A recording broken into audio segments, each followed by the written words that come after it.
नमस्कार दोस्तों, मैं हूं राट हॉरर नेटवर्क और आप सुन रहे हैं सच्ची हॉरर कहानी, वो भी निराग की ज़ुबानी। दोस्तों, आज की हमारी कहानी है पुणे के रहने वाले उन 5 दोस्तों की जो फर्गुसन कॉलेज में पढ़कर अपनी ग्रेजुएशन पूरी कर रहे थे और उन्हें कैंपिंग और एडवेंचर का बहुत शौक था।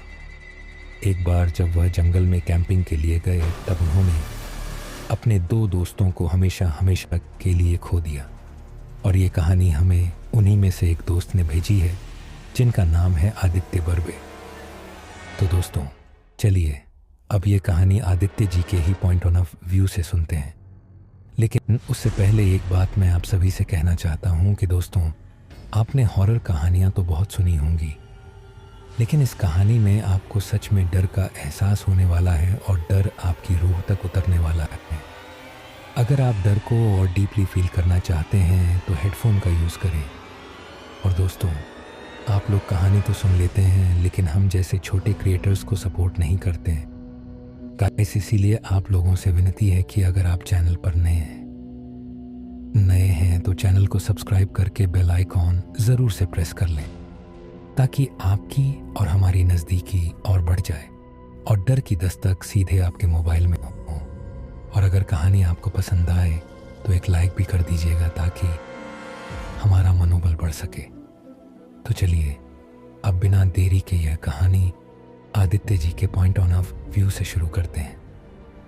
नमस्कार दोस्तों, आज मैं अपने घर पर अकेला बैठा हूँ। बाहर तेज़ बारिश हो रही है और खिड़की के बाहर गार्डन के पेड़ पौधों पर गिरती यह बारिश की बूंदों की आवाज़ मुझे आज से 5 साल पीछे ले जा रही है।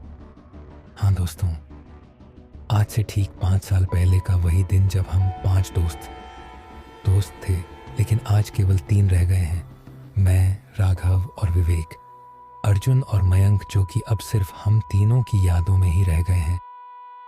अब हम तीनों की शादी हो चुकी है और हम जॉब कर रहे हैं। जिंदगी अपने हिसाब से अपनी रिदम में चल रही है। हम सब अपनी लाइफ में और काम में व्यस्त हैं। लेकिन दोस्तों, उस रात की यादें आज भी वैसे ही ताज़ा हैं जैसे वह सब कल ही हुआ हो। आज मैं आपको वो सब कुछ सुनाने जा रहा हूँ जो ठीक आज से 5 साल पहले हम 5 दोस्तों के साथ हुआ था। शायद इससे मेरे मन का बोझ हल्का हो जाएगा, क्योंकि दोस्तों, वो कहते हैं ना कि दुख अगर बांटा जाए तो कम होता है और अगर खुशी बांटी जाए तो बढ़ती है। दोस्तों, ये कोई मनगढ़ंत कहानी नहीं बल्कि मेरी ज़िंदगी का वो कड़वा सच है जिसे मैं जितना भूलने की कोशिश करता हूँ वह उतना ही मेरा पीछा करता है। तो दोस्तों, चलिए अब मैं आपको ठीक आज से 5 साल पहले ले चलता हूँ। मैं हूँ आदित्य बर्वे। मैं उस वक्त पुणे के फर्गुसन कॉलेज में BA साइकोलॉजी का 2nd ईयर का स्टूडेंट था। दोस्तों, मैं उन दिनों लड़कियों का कम और कैमरे का ज़्यादा दीवाना था। हर ट्रैक, हर ट्रिप में मेरे हाथ में कैमरा ज़रूर होता था। मेरे 4 जिगरी दोस्त थे जिनका नाम राघव प्रधान, मयंक देशमुख, अर्जुन माने और विवेक सिरसाट था। हम सभी अलग अलग डिपार्टमेंट से थे, बट हमारी दोस्ती को जो चीज़ जोड़ती थी वो था हमारा एडवेंचर का पागलपन। उन दिनों गर्मी का वक्त था और हमारी वेकेशंस शुरू हो चुकी थी। एग्ज़ाम भी उसी समय ख़त्म हुए थे और हम सब छुट्टी के मूड में थे। हम सब कैंटीन में बैठकर बातें करते हुए समोसे खा रहे थे।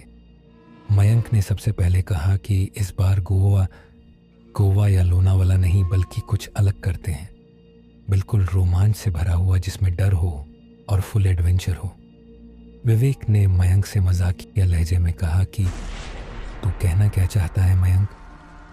मयंक बोला कि अंधारबन का नाम सुना है तुम लोगों ने। हम सब चौंक गए। मैंने कहा कि हाँ, नाम तो सुना है लेकिन कभी गए नहीं हैं। मयंक ने कहा कि यार, मैं कौन सा गया हूँ?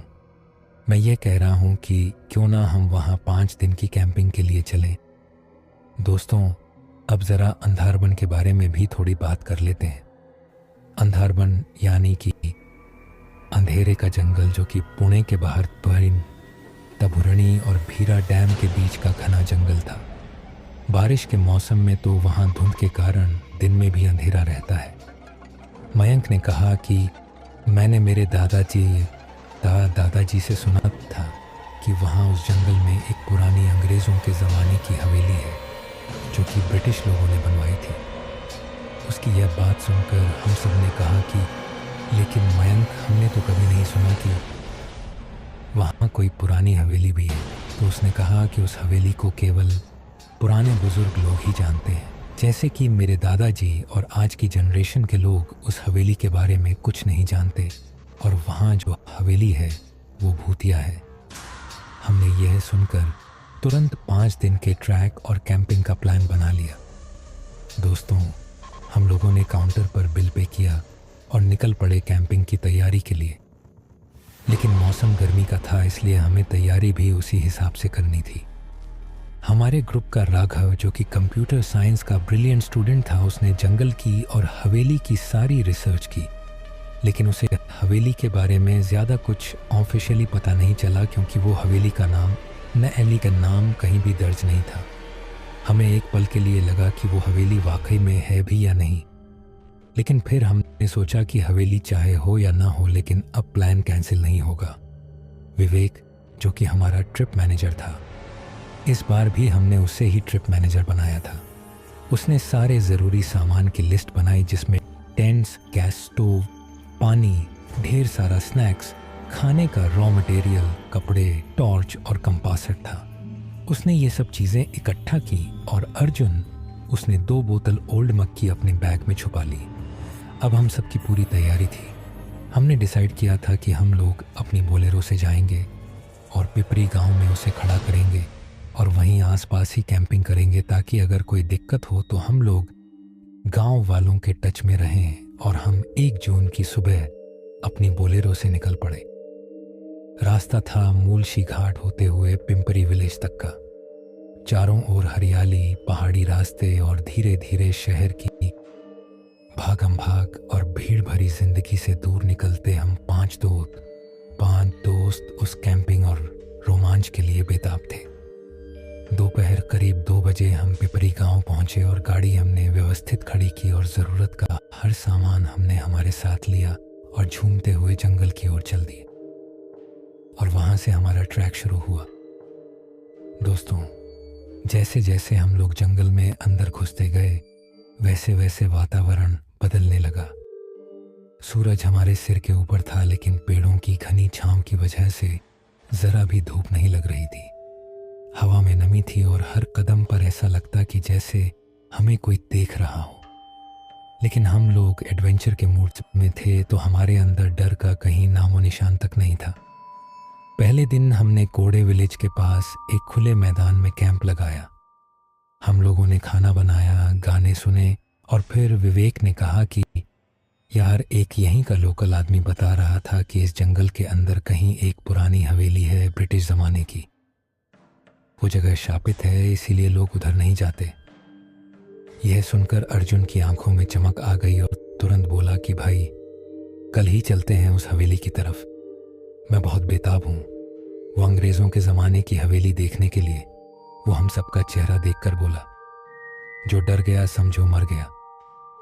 राघव और विवेक थोड़ा हिचकिचाए, लेकिन हम चारों ने उन्हें चलने के लिए मना लिया। अगली सुबह हम उठे, हम गांव जाकर पानी लेकर आए और खाना बनाया और खाया। फिर हमने टेंट समेटे, बैग्स उठाए और हवेली की खोज में निकल पड़े। दोस्तों, जंगल और भी घना होता जा रहा था। एक पुरानी पगडंडी दिखाई दी और हम उसी को पकड़कर आगे चलते गए। लगभग आधी दोपहर के बाद का समय रहा होगा। हमें एक जगह घास और बेलों के बीच से एक टूटा फूटा लोहे का गेट नजर आया। गेट के उस पार थी एक विशाल खंडहरनुमा हवेली। लेकिन दोस्तों, उसे देखकर खुशी नहीं हुई, बल्कि अजीब लगा, क्योंकि इतने घने जंगल के बीचों बीच इतनी बड़ी हवेली और आने जाने का कोई रास्ता भी नहीं था। यह बात कुछ हजम नहीं हो रही थी। खैर, हमने सोचा कि अंग्रेज थे, वह कुछ भी कर सकते थे। दिमाग से कोई पैदल ही रहा होगा जिसने इतने घने जंगल में हवेली बनवाई। हवेली चारों तरफ बेलों से ढकी हुई, टूटी हुई विंडोज और दरवाज़ा, आधा खुला हुआ था।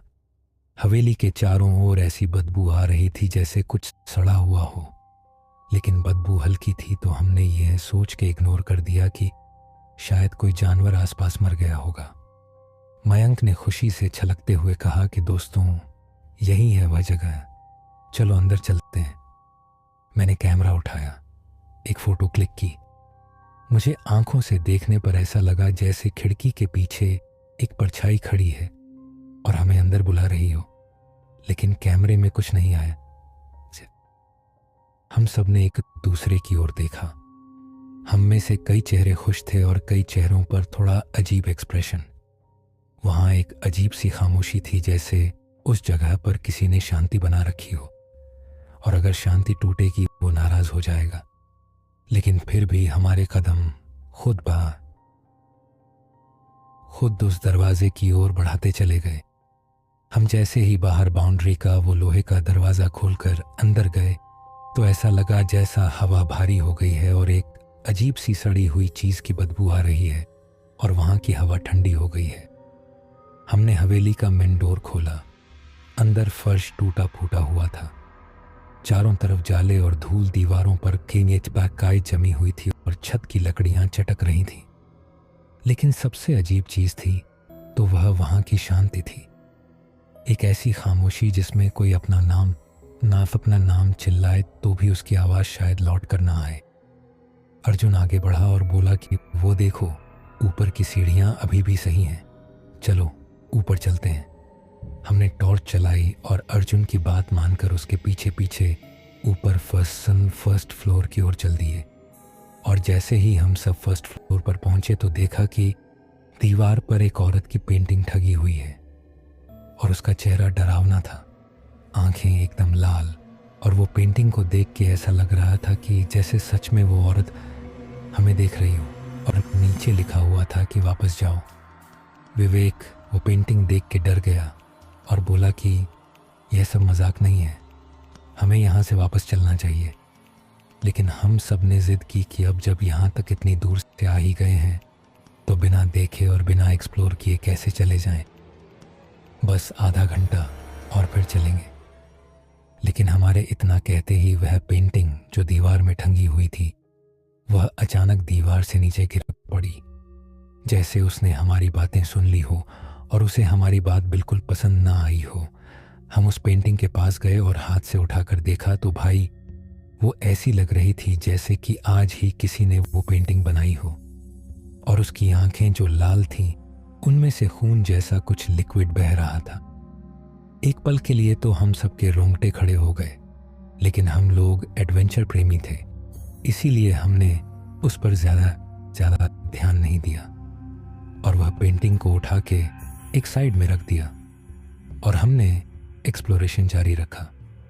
एक एक कमरा खोलते गए और फिर कमरा हमें ऐसा मिला जिसमें बाहर से ताला लगा हुआ था, लेकिन वो ताला बहुत पुराना और जंग खाया हुआ था, शायद अंग्रेज़ों के ज़माने का ही होगा। मैंने उसकी एक फ़ोटो ली। मैंने हर जगह की और हर चीज़ की फ़ोटोज़ ली ताकि मैं सबको दिखा सकूं और उसे हम लोग की याद के तौर पर बाद में देख सकें। वो कमरा देखकर राघव ने कहा कि यह बंद है और ताले में जंग की वजह से खुलेगा भी नहीं, इसीलिए अब चलो दोस्तों निकलते हैं यहाँ से। लेकिन अर्जुन कहाँ मानने वाला था, उसने ताला तोड़ दिया और जैसे ही हमने दरवाज़ा खोला और दरवाज़ा खोलकर अंदर गए तो वैसे ही अंदर से एक भयानक आवाज़ गूंजती हुई सुनाई दी, जैसे मानो किसी ने सदियों बाद आंखें खोली हों। हम सब ज्यों के त्यों मूर्ति की तरह खड़े रहे। अंदर अंधेरा हो गया था, सिर्फ टॉर्च की रोशनी और हमारी तेज सांसें मौजूद थीं। हमने दरवाज़ा खोलने की बहुत कोशिश की लेकिन दरवाज़ा नहीं खुला और फिर तभी सीढ़ियों से किसी के कदमों की आवाज़ आने लगी, नीचे से ऊपर की ओर आती हुई, धीरे धीरे, जैसे कोई अपने शिकार की तरफ बढ़ रहा हो। हम सब अब एक दूसरे को देखने लगे।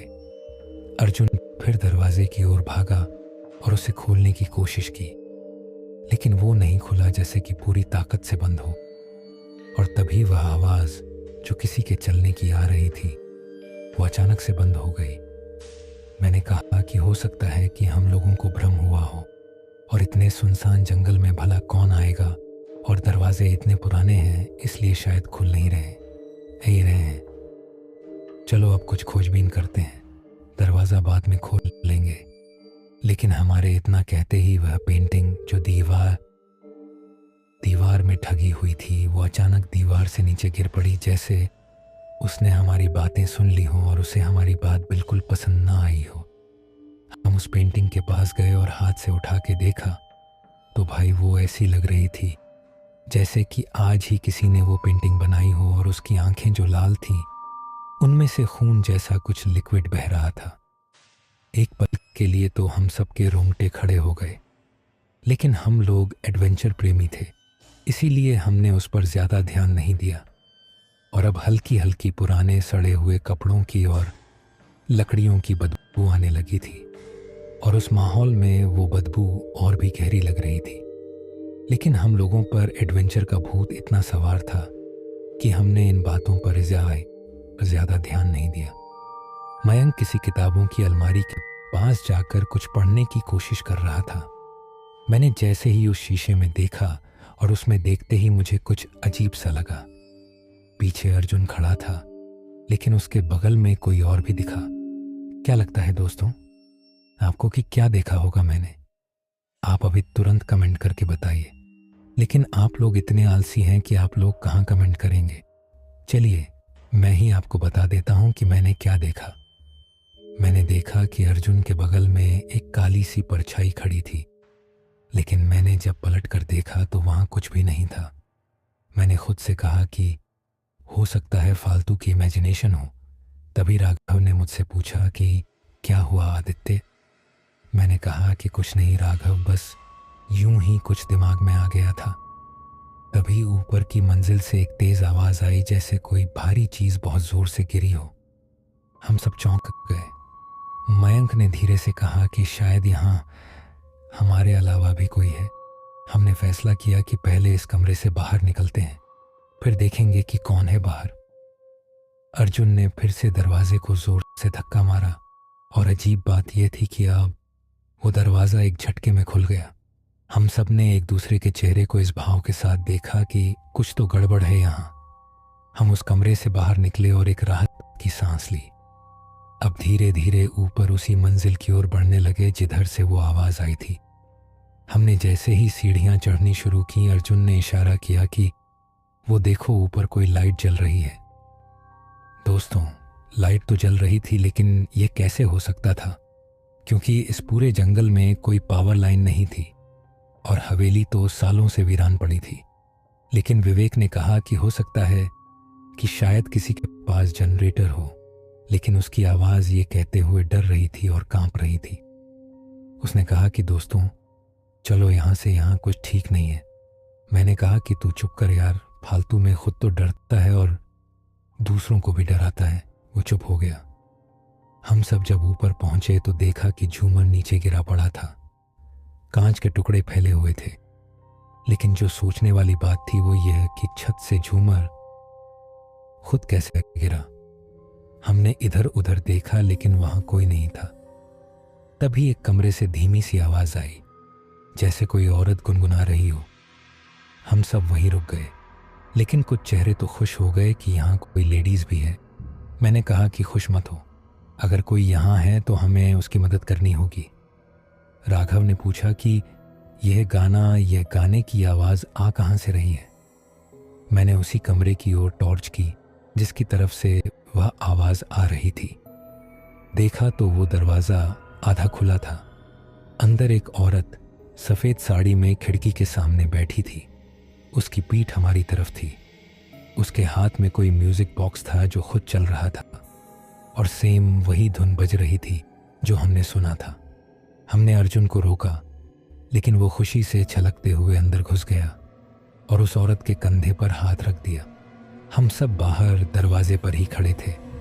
अर्जुन बोला कि आप कौन हैं और यहाँ इस हवेली में क्या कर रही हैं? अर्जुन की बात सुनकर उस औरत ने धीरे धीरे अपनी गर्दन उसकी तरफ मोड़ी, और जैसे ही उसका चेहरा दिखा वैसे ही अर्जुन चिल्ला कर आते हमारी तरफ भागा और बोला कि भागो यहाँ से। दोस्तों, वो औरत कोई आम औरत नहीं थी। उसका चेहरा जला हुआ सा था, आंखें डार्क और लाल थीं और होंठ कटे हुए। जैसे ही वह पीछे मुड़ी वैसे ही एक अजीब सी आवाज के साथ वह हवा में ऊपर उठ गई, जैसे हवा में तैर रही हो। हम सब सीढ़ियों की तरफ भागे और भागते भागते मेरी टॉर्च नीचे गिर गई। दीवारें और सीढ़ियां ऐसे हिलने लगी जैसे अर्थक्वेक आ गया हो। जैसे ही हम सब नीचे हॉल में मेन डोर के पास पहुंचे, वैसे ही देखा कि मेन डोर बंद है। हम सब ने सोचा कि हो सकता है शायद हवा से बंद हो गया हो, और हम सब एक साथ दरवाजे के पास भागे और खोलने की कोशिश की, लेकिन वह खुला नहीं। अब हम सब मन ही मन पछता रहे थे कि काश काश यहाँ नहीं आते। यह एडवेंचर के भूत ने तो सच में भूत दिखा दिया। दोस्तों, अब हमारे सामने कोई रास्ता नहीं था और हमें हमारी मौत साफ नजर आ रही थी। तभी वह औरत हवा में उड़ती हुई हमारे सामने आ गई। दोस्तों, वो जैसे ही हमारे सामने आई तो ऐसी सड़े हुए मांस की बदबू आने लगी जैसे कि कोई डेड बॉडी कितने सालों से सड़ी हुई हो। और फिर एक जोरदार आवाज आई कि तुम यहाँ क्यों आए हो। हम सब मानो कुछ बोलना चाह रहे हो, लेकिन आवाज नहीं निकल पा रही थी। अब हम सब डर के मारे थर थर कांप रहे थे। तभी राघव ने धीरे से लड़खड़ाती आवाज में कहा कि प्लीज हमें छोड़ दो। लेकिन उसकी यह बात सुनकर वो जोर से हंसी और बोली कि छोड़ दूं तुम्हें। हाँ। फिर एकदम से पूरे हॉल में अंधेरा हो गया और दिखाई तो कुछ नहीं दे रहा था, लेकिन सुनाई जरूर दे रहा था, जैसे कई सारे कदम हमारे पास, हमारे चारों ओर इर्द गिर्द घूम रहे हों। तभी एक फुसफुसाती हुई आवाज हम सबके कानों ने सुनी, और उस आवाज ने जानते हैं क्या कहा। उस आवाज ने कहा कि अब तुम कभी नहीं जाओगे यहाँ से। दोस्तों, ये सुनकर हम सबका मानो खून सूख गया था। तभी राघव ने रोते हुए कहा कि दोस्तों, हमें यहाँ से निकलने के लिए कोई ना कोई रास्ता ढूंढना ही होगा। तभी मयंक बोला कि वो देखो विंडो। हम सब खिड़की की तरफ दौड़े और उसका कांच तोड़ा और एक एक करके बाहर कूद गए। बाहर अब अंधेरा हो चुका था और अब हम सब ने एक दूसरे का हाथ पकड़ा और बिना पीछे देखे करीब 2 किलोमीटर तक भागते रहे। जब हमने भागना शुरू किया था तब पीछे से वही आवाजें और चीखें सुनाई दे रही थीं, लेकिन अब उस जगह केवल जंगल की खामोशी और हम थे। हम सब हांफते हुए वहीं जमीन पर बैठ गए और मैंने कहा कि अब कभी भी एडवेंचर के पीछे नहीं जाऊंगा। लेकिन हमने एक चीज नोटिस की, वो यह कि मयंक हमारे साथ नहीं था। दोस्तों, हमने उसे इधर उधर आवाज लगाई, हर जगह ढूंढा, लेकिन वो नहीं मिला। तभी अर्जुन बोला कि मुझे जाना होगा, उसे बचाना होगा। वो मुसीबत में है, उसे मेरी ज़रूरत है। वो उसी हवेली में फंस गया है और मुझे उसे बचाना पड़ेगा। मैंने कहा कि देख भाई, अभी रात है और हमारा वहाँ जाना ठीक नहीं है। हम सब कल सुबह फॉरेस्ट गार्ड और गांव वालों की हेल्प से उसे ढूंढ लेंगे। लेकिन उसने हमारी बात नहीं मानी और उसी हवेली की तरफ भागने लगा। हम सब ने उसे बहुत रोकने की कोशिश की, लेकिन वो इतनी तेज भाग रहा था कि वो अब हमारी नज़रों से ओझल हो चुका था। दोस्तों, पूरी हम सब ने इकट्ठा होकर उन दोनों को ढूंढा, लेकिन वह दोनों कहीं नहीं मिले। सुबह होने पर हमने फॉरेस्ट गार्ड को बुलाया। उन्होंने जंगल में तलाशी ली। तभी एक जगह उसका बैग और मेरा कैमरा पड़ा हुआ मिला। जब मैंने कैमरा ऑन किया तो देखा कि एक फ़ोटो क्लिक की हुई है जिसमें वह दोनों फांसी के फंदे में लटके हुए हैं। और दोस्तों, पता है वो जगह कौन सी थी? वो जगह थी वही हवेली। लेकिन अजीब बात तो ये थी कि वह फ़ोटो मैंने या हम में से किसी ने नहीं खींची थी। हम सब उस हवेली में वापस गए और जो देखा उसे देख के हमारी आंखों में आंसू आ गए। दोस्तों, हमने देखा कि वह दोनों सच में फांसी के फंदे में लटके हुए हैं। दोस्तों, कैंपिंग के 2 दिन बचे हुए थे, लेकिन अब हम तीनों में उस जंगल में एक पल भी रुकने के लिए हिम्मत नहीं बची थी। दोस्तों, हम उस जंगल से निकल आए और उस दिन के बाद से हम तीनों को एडवेंचर शब्द सुनकर डर लगता है और वह सब कुछ याद आ जाता है। अब बस हम 3 बचे हैं और हर बार जब कोई दोस्त की दोस्ती की बात करता है, या जब हम कभी किसी पुराने फोटो को देखते हैं तो मयंक और अर्जुन ही इसके याद आ जाते हैं। वो हवेली आज भी वही है, अंधार बंद जंगल के बीचों बीच, जहाँ शायद आज भी कोई गुनगुना रहा है, और शायद उनके साथ हमारे दोस्त भी, जो अब इस दुनिया में एग्जिस्ट ही नहीं करते। तो दोस्तों, ये थी कहानी उन 5 दोस्तों की, आदित्य आदित्य जी के पॉइंट ऑफ व्यू से, लेकिन निराग की जुबानी। दोस्तों, आपको ये कहानी कैसी लगी, और आप अगली कहानी किस टॉपिक के ऊपर चाहते हैं, कमेंट करके ज़रूर बताइएगा। और अगर आपके साथ कुछ ऐसा घटित हुआ है जो आप पूरी दुनिया तक पहुंचाना चाहते हैं, तो आप मुझे इंस्टाग्राम में डीएम कर सकते हैं और आपके साथ हुए उस वाक्य को मुझसे शेयर कर सकते हैं। मैं दुनिया तक आपकी कहानी पहुंचाऊंगा। मिलते हैं एक और अगली दिल दहला देने वाली कहानी में। तब तक के लिए दीजिए विदा।